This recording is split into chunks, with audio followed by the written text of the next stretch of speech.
Selamat pagi dan salam sejahtera buat kita semua. Perkenalkan, nama saya Erni Bulolo. Saya dari program studi pendidikan guru sekolah dasar kelas C angkatan 2022 Universitas Mula Warman. Tujuan dari pembuatan video ini adalah untuk memenuhi ujian tengah semester dari mata kuliah konsep dasar IPS dengan dosen pengampu Bapak Muhammad Asmi SPD MPD. Dan pada kesempatan kali ini yang akan saya bahas ada 3, yaitu yang pertama pengertian dan hakikat IPS, yang kedua materi IPS yang disajikan dalam kurikulum Merdeka, yang ketiga harapan terhadap mata pelajaran IPS di masa yang akan datang.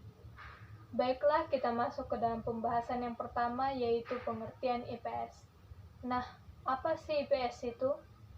IPS adalah ilmu yang mempelajari tentang manusia dan juga sejauh mana manusia itu berhubungan dengan orang lain dalam sebuah kelompok. IPS juga adalah ilmu yang mempelajari, menelaah, dan menganalisa gejala sosial yang terjadi di masyarakat.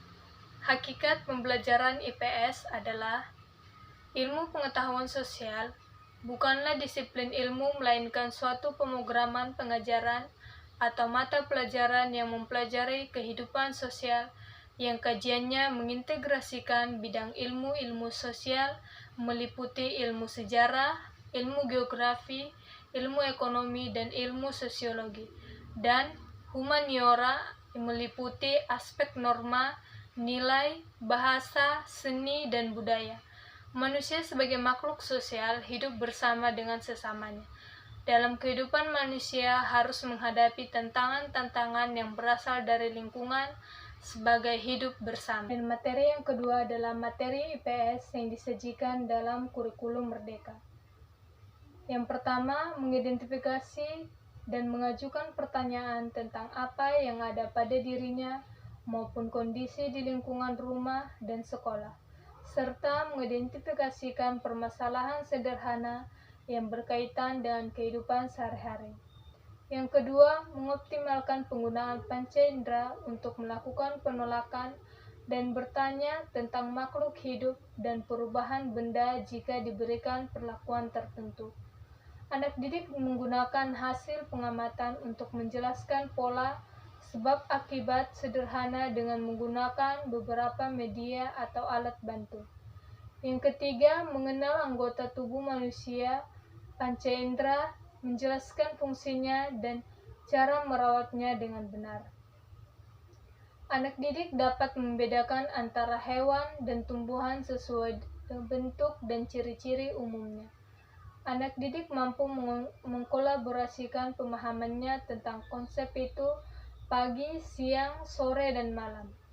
Mengenal nama-nama hari, bulan, kondisi, cuaca dalam keterkaitannya dalam melakukan aktivitasnya. Yang keempat, mendeskripsikan identitas diri, ciri-ciri fisik, kegemaran, dan orang di sekitarnya, keluarga, teman, dan tetangga, sehingga dapat menerima perbedaan yang ada pada diri manusia. Yang kelima, mendeskripsikan silsilah keluarga, peran, serta tanggung jawabnya sebagai anggota keluarga, baik di dalam kelompok maupun di sekolah. Yang keenam, menganalisis hubungan antara bentuk serta fungsi bagian tubuh manusia. Anak didik dapat membuat simulasi menggunakan alat bantu sederhana tentang siklus hidup makhluk hidup. Anak didik dapat mengidentifikasikan masalah yang berkaitan dengan pelestarian sumber daya alam di lingkungan sekitarnya dan kaitannya dengan upaya pelestarian makhluk hidup. Yang ketujuh, mengidentifikasikan proses perubahan wujud zat dan perubahan bentuk energi dalam kehidupan sehari-hari. Anak didik dapat mengidentifikasikan sumber dan bentuk energi serta menjelaskan proses perubahan bentuk energi dalam kehidupan sehari-hari. Contoh, energi kalor, listrik, bunyi, dan cahaya. Anak didik dapat memanfaatkan gejala kemagnetan dalam kehidupan sehari-hari, mendemonstrasikan berbagai jenis gaya dan pengaruhnya terhadap arah dan bentuk. Anak didik mendeskripsikan siklus air, dan kaitannya dengan upaya ketersediaan air. Yang kedelapan, menjelaskan peran, tugas, dan tanggung jawab sebagai warga negara, serta mendeskripsikan bagaimana interaksi sosial terjadi di sekitar tempat tinggal dan sekolah. Yang kesembilan, anak didik dapat mengidentifikasikan ragam bentang alam dan keterkaitannya dengan profesi. Yang kesepuluh, anak didik mampu menunjukkan tentang kota atau kabupaten, provinsi tempat tinggalnya pada peta konvensional atau digital. Yang ke-11, melakukan simulasi dengan menggunakan gambar, bagan, atau alat media sederhana tentang sistem organ manusia, sistem pernapasan, pencernaan, dan peredaran darah, yang dikaitkan dengan cara menjaga kesehatan organ tubuh dengan benar.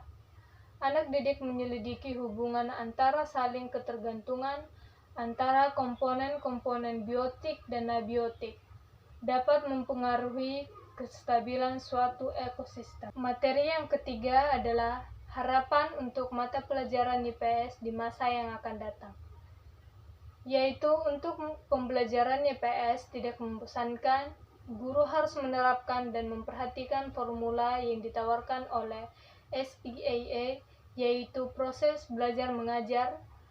Ilmu-ilmu sosial akan tangguh apabila melakukan banyak kegiatan aktif. Dengan memperhatikan langkah-langkah tersebut disertai dengan kreativitas guru, diharapkan pendidikan IPS menjadi menarik. Atau dengan menggunakan model PAKEM, yaitu pembelajaran aktif, kreatif, efektif, dan menyenangkan, sebagaimana dianjurkan oleh Depdiknas. Sekian dari saya Erni Bulolo, mohon maaf jika ada kata yang salah. Terima kasih.